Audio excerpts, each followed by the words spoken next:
आज के समय का मेन प्रश्न कहो या समस्या रख कहो, व्यक्ति कहते हैं कि कोई हमें इग्नोर करता है तो हम क्या करें। क्या करता है? इग्नोर। ये इग्नोर एक बच्चे भी क्या कर देते हैं आज के समय में, साइड में होके चल देते हैं। तो जब कोई हमें इग्नोर करता है तो हमें क्या करना चाहिए?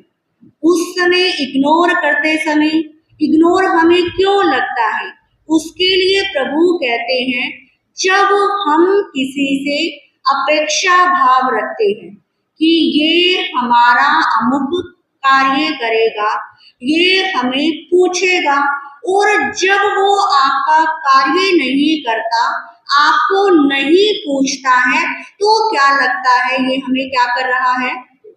इग्नोर कर रहा है। पहले तो बहुत बातें करता था, बात बात पे मुझसे पूछते थे, परंतु अब पता नहीं क्या हो गया है कि ये हमें क्या करने लग गए हैं? इग्नोर। और जब कोई हमें इग्नोर करता है तो हमारे व्यवहार में क्या आता है? अंतर। सबसे पहला अंतर आता है हमारे व्यवहार में कि इग्नोर वही व्यक्ति करेगा जिसके मन के अंदर आपके लिए कुछ क्या ना हो, अच्छे भाव ना हो। तो सबसे पहले जब कोई इग्नोर कर रहा है आपको, तो आप समझो कि जरूर इसके व्यवहार में मेरे व्यवहार से कोई दिल को क्या पहुंची है? ठेस पहुंची है, इसलिए ये मुझे क्या कर रहा है? इग्नोर कर रहा है। दूसरी बात कहते हैं कि जब कोई आपको इग्नोर करे तो बार बार उसको बुलाने की कोशिश ना करे। अरे तूने पहले बोला, पहले भी जवाब नहीं दिया, अब पूछ रहा हूँ अब भी जवाब नहीं दे रहे, तू मुझसे क्यों नहीं बोल रहा? तो कई बार इस बात को लेकर डिप्रेशन में आ जाते हैं कि पता नहीं ऐसा मैंने क्या कर दिया, मैंने ऐसा कुछ कहा भी नहीं है, मैंने किसी से भी कुछ नहीं कहा, मेरी कुछ क्रिया भी ऐसी नहीं करी, पता नहीं ये मुझे इग्नोर क्यों कर रहा है। प्रभु कहते हैं कि हर व्यक्ति की सोच हमेशा एक जैसी नहीं रहती। कोई व्यक्ति आज आपके लिए बहुत ज्यादा अच्छा सोच सकता है, तो जरूरी नहीं है कि हमेशा ही क्या समझे? अच्छा समझे। सोच के अंदर हर समय क्या आता रहता है? परिवर्तन आता रहता है। और जैसे ही सोच में परिवर्तन आता है और व्यवहार में भी क्या आ जाता है? परिवर्तन आ जाता है। और व्यवहार में जब परिवर्तन आ जाता है तो लोग इग्नोर करना क्या कर देते हैं? शुरू कर देते हैं। उसके लिए प्रभु ने कहा कि कोई इग्नोर कर रहा है तो उसे बार बार बुलाकर आप खुद की वैल्यू कम ना करें। क्या ना करें? खुद की वैल्यू कम ना करें। आपका फर्ज है, आपने एक बार कह दिया, दो बार कह दिया, तीन बार कह दिया, यदि वो तब भी नहीं मान रहा है, तब भी आपको इग्नोर कर रहा है, तो आप उसे कहकर क्या हो जाओ? साइड में हट जाओ। कुछ देर के बाद जब उसे खुद रियलाइज होगा तो वो क्या आएगा? आपके पास आएगा। यदि आप बार बार बोलते चले जाओगे तो सामने वाले को लगेगा कि इसे मेरी क्या है? जरूरत है, और वो आपको और क्या करेगा? इग्नोर करेगा। दूसरी बात कहते हैं जब आप बार बार बोलते हो, ऐसा करने से इज्जत क्या हो जाती है? खराब हो जाती है, कम हो जाती है, कि आपकी क्या नहीं रहती? वैल्यू ही नहीं रहती है। जब आप पूरी तरह ठीक है तो उस बात के लिए बार बार ना बोले, इससे आपकी इज्जत भी खराब होगी और फिर आपके मन में क्या पहुंचेगी? ठेस पहुंचेगी, और आपका मन क्या रहेगा? परेशान रहेगा, बेचैन रहेगा। सुबह से कोशिश कर रही हूँ, उतने दिन से कोशिश कर रहे हैं, परंतु फिर भी क्या नहीं कर रहा?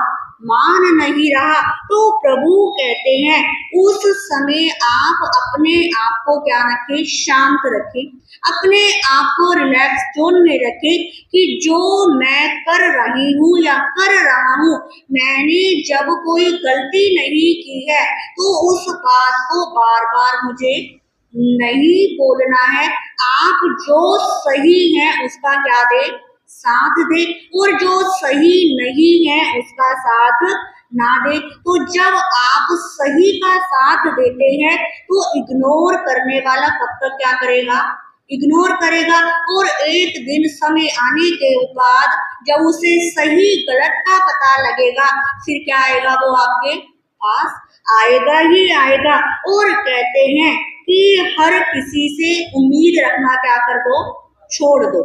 जब तक उम्मीद रहेगी, अपेक्षा रहेगी, तब तक क्या होगे, दुखी होगे। आप ये रखो कि मेरे को अपना काम क्या करना है, स्वयं करना है। जितनी उम्मीद रखोगे फिर वो नहीं करेंगे, इग्नोर करेंगे, फिर और आपको क्या होगा, दुख होगा। उसके लिए प्रभु कहते हैं अपने आप को स्वयं में क्या रखो, बिजी रखो। जब हम खाली बैठते हैं तो हमारा दिमाग ज्यादा चलता है। हम सोचते हैं कि उस समय मैंने उसको बोला, इग्नोर किया, उस समय उसने ऐसे क्यों जवाब दिया। जब आप बिजी रहोगे तो कोई आपको इग्नोर करे या ना करे आपको फर्क नहीं पड़ेगा। जब आप खाली बैठोगे तो उसके बारे में क्या करते रहोगे, सोचते रहोगे। क्योंकि प्रभु कहते हैं जिनके साथ आप रह रहे हो यदि उनके अंदर संस्कार है तो वो आपकी क्या करेंगे, कदर जरूर करेंगे। यदि संस्कार नहीं है तो आप जितनी मर्जी कोशिश कर लो, जितना मर्जी अच्छा कर लो, वो आपको इग्नोर कर ही देंगे। और एक वक्त ऐसा आएगा आपका मन सबसे क्या हो जाएगा, हट जाएगा कि किसी का भी कितना भी कर लो कोई भी क्या नहीं रहता, एक सा नहीं रहता। सब समय के साथ क्या हो जाते हैं, बदल जाते हैं। प्रभु कहते हैं जो आपको दिल से चाहेगा, जिसको आपसे चाहे बच्चे हो, चाहे भाई बहन भाई हो, चाहे आपके फ्रेंड सर्कल में हो, जिसको आपसे दिल से प्यार होगा वो व्यक्ति कभी आपको इग्नोर नहीं करेगा। और जिसको दिल से प्यार नहीं होगा उसके लिए आप जितना मर्जी कर लो वो आपको इग्नोर करेगा ही करेगा।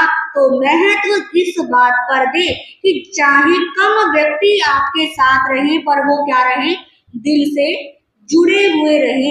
यदि व्यक्ति कोशिश करता है कि मैं ज्यादा व्यक्तियों के साथ रहूं तो एक दिन ऐसा आता है कि सब धीरे धीरे उस व्यक्ति को इग्नोर करना क्या कर देते हैं, शुरू कर देते हैं। इसलिए ज्ञानी जन कहते हैं कि जिससे भी आप चाहे मित्रता करो, चाहे स्नेह का भाव रखो, चाहे वात्सल्य का भाव रखो, जितनी लिमिटेशंस में रहोगे उतना लोग आपकी क्या करेंगे, वैल्यू करेंगे। जितने अनलिमिटेड होते चले जाओगे उतनी वैल्यू भी क्या हो जाएगी, खत्म हो जाएगी। और धीरे धीरे इग्नोरेंस की लेवल इतना बढ़ जाएगा कि आप हो या नहीं हो इस बात का भी फर्क नहीं पड़ेगा। अपना वजूद इतना बना के रखो, एक अपनी रिस्पेक्ट अपने आप पे बना के रखो कि आपको कुछ कहने की जरूरत ही ना पड़े। आपका वहां पर खड़े होना, आपकी वहां पर आंखों का इशारा ही क्या रहे, सबसे ज्यादा रहे। और जब परिवारों के अंदर या किसी रिश्ते के अंदर जब तक शर्म होती है और इज्जत होती है और डर होता है, वहां पर बड़ों की छोटे क्या करते हैं, रिस्पेक्ट करते हैं।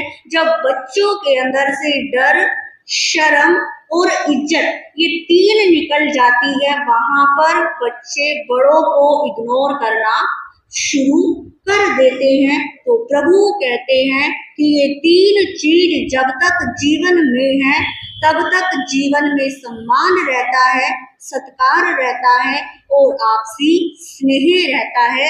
इन्हीं शब्दों के साथ आज के हम अपनी छोटी सी बात को यहीं पर विराम देते हूँ।